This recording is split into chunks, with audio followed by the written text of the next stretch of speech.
जैसे कि आज ये मेरे पास एक है ना इसका इन्वर्टर है, ये ल्यूमिनस का 650 बोलते हैं इको वाट। तो इसमें ये जो कार्ड है स्क्वायर में है, थोड़ा खाकी कलर में आता है, 3 रिले लगी रहती है इसमें। तो कभी अगर ये कार्ड आपका डेड हो गया इन केस, तो अगर डेड कार्ड है बिल्कुल ज़ीरो, कुछ नहीं ऑन नहीं हो रहा है, तो सबसे पहले फर्स्ट तो आपको इसकी यहाँ पे इसके डीसी फ्यूज़ हैं, ये डीसी फ्यूज़ चेक कर लीजिए। डीसी फ्यूज़ भी ओके हैं अगर, तो अपना यहाँ पे नेगेटिव और ये पॉजिटिव जो ड्रेन में आती है डायरेक्ट, इसका पॉजिटिव, इसका जो पॉजिटिव वायर है ये इस वाले ड्रेन में लगता है। तो आप यहाँ पे पॉजिटिव, यहाँ पे आप प्लस वायर इसमें सोल्डर कर सकते हैं। तो फर्स्ट आपको यहाँ से प्लस जो है आएगी, और इसके बाद एक ये रेजिस्टेंस है 10 ओम की, और रेजिस्टेंस के बाद एक ये डायोड लगा है 4007, डायोड के थ्रू आता है, ये स्प्रिंट पे आता है। इसके थ्रू यहाँ पे एक आईसी दी रखी है 2003 आईसी, इस पे भी आता है। ये रिले वगैरह ऑपरेट करने के लिए इन्होंने क्या किया है, रिले ऑपरेट कराने के लिए आईसी यूज़ की हुई है। बाकी सब क्या करते हैं कि ट्रांजिस्टर के थ्रू रिले को ऑपरेट कराते हैं, बट इन्होंने 2003 आईसी के थ्रू रिले ऑपरेट करा रखी है। तो मैं बताना चाहता हूँ, अगर डेड केस है तो आपको यहाँ पे तो 12 वोल्ट चेक करनी है। अगर यहाँ पे 12 वोल्ट मिल गई, देन आपको सीधे यहाँ पे एक ये रेगुलेटर आईसी एसएमडी में है, इसके प्रोग्रामिंग कार्ड के बगल में है, ये इसका प्रोग्रामिंग कार्ड है, प्रोग्रामिंग आईसी है। तो प्रोग्रामिंग के बगल में ये आईसी है, रेगुलेटर आईसी बोलते हैं इसको, 7805। ज़्यादातर माइक्रोटेक और सुकेम में लोग बड़ी लगाते हैं।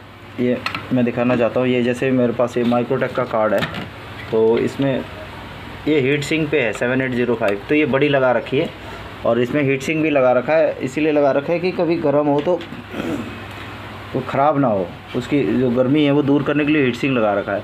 बट इन्होंने क्या किया है, 7805 लगा रखी है छोटी, क्योंकि मिली एम्पेयर में वोल्टेज लेता है ये प्रोग्रामिंग आईसी, देन ये इसलिए चल जाता है।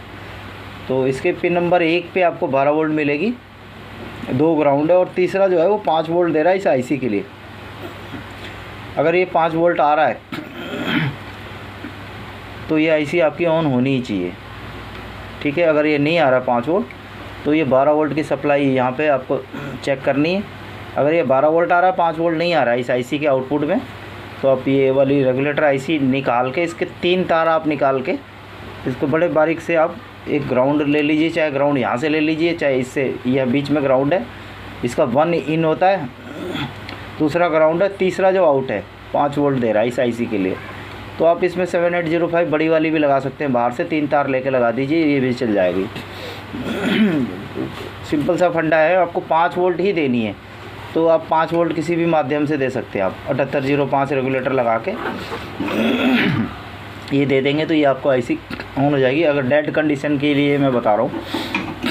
बाकी अगर मॉसफेट वगैरह कभी इसमें उड़ते हैं, मॉसफेट आपने रिप्लेस कर लिया है, तो खाली इसमें क्या है कि सबसे बड़ी दिक्कत ये है कि अगर मॉसफेट आपने रिपेयर डाल दिया है, तो इसके गेट के रेजिस्टेंस भी हैं, वो भी ख़राब होते हैं। और देन ये 3 ट्रांजिस्टर दिए हुए एक चैनल के लिए, तो ये 3-4 ट्रांजिस्टर आपको गेट के ड्राइव के लिए है, ये है और ये है, इसी तरह सभी के होते हैं। तो जिस चैनल का आपको मॉसफेट गया है, तो गेट के रेजिस्टेंस, ये वाले रेजिस्टेंस गेट के, और आपको ये ट्रांजिस्टर ये भी चेक करने पड़ते हैं। तो गेट के वोल्टेज के थ्रू आप चाहे तो बन जाएगी।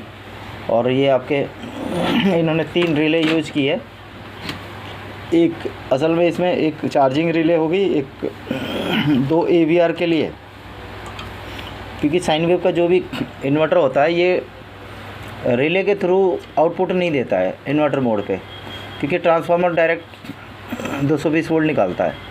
कोई भी साइन वेव होता है तो ज़्यादातर साइन वेव में ट्रांसफार्मर से डायरेक्ट ही आउटपुट निकालते हैं। ये रिले सिर्फ मेन सेंस कराने के लिए करते हैं। बाकी इसका आपको पता ही होगा, इसमें ये क्रॉस में फायर करते हैं मॉसफेट दोनों, इधर के और इधर के एक चैनल।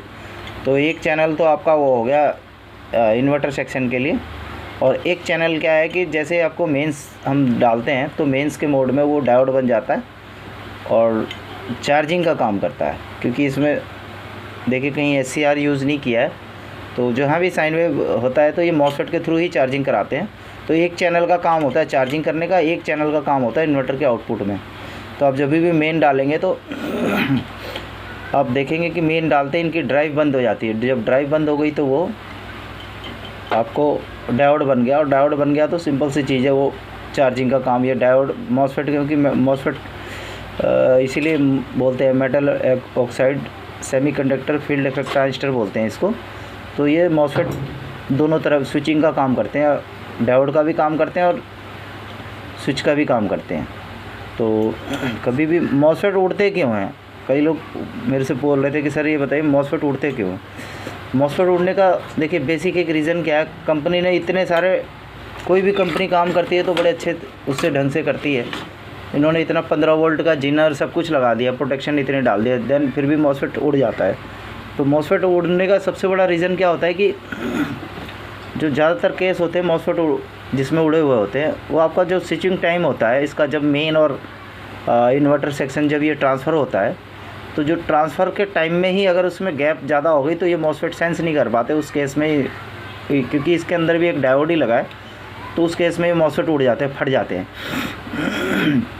या तो इन्वर्टर सेक्शन का उड़ जाएगा या फिर जो चार्जिंग सेक्शन है उसका उड़ेगा। तो क्रॉस में ही उड़ते हैं। कभी अगर इधर का गया है तो उसके ठीक सामने वाला भी आपका जाएगा 90% केस में। ऐसा नहीं है कि इधर का गया और इधर का गया, या तो इधर का और इधर का गया है तो फिर चारों के चारों ही जाएंगे। आप देखना ज़्यादातर केस में या तो चारों चैनल जाएंगे, और नहीं तो फिर या तो इधर का अगर गया है तो ये और इसके सामने वाला, अगर ये गया है तो इसके ये और इसके सामने वाला, ये ऐसे क्रॉस में चलते हैं। तो इसीलिए मॉसफेट कभी भी ऐसे ही जाते हैं। तो मैंने कहा बहुत दिन हो गए थे, कुछ वीडियो वगैरह मैंने डाली नहीं थी। ये इसका मेन ये प्रोग्रामिंग IC है जो मैं बता रहा था। ये इसका रेगुलेटर है, ये छोटा सा जो 3 पिन का है, ये इसका रेगुलेटर है। मैंने कहा काफ़ी दिन हो गया था, तो मैंने कहा एक छोटी सी वीडियो मैं बना के डाल देता हूँ। तो किसी को अच्छा लगे तो इसको लाइक और शेयर कर दीजिएगा।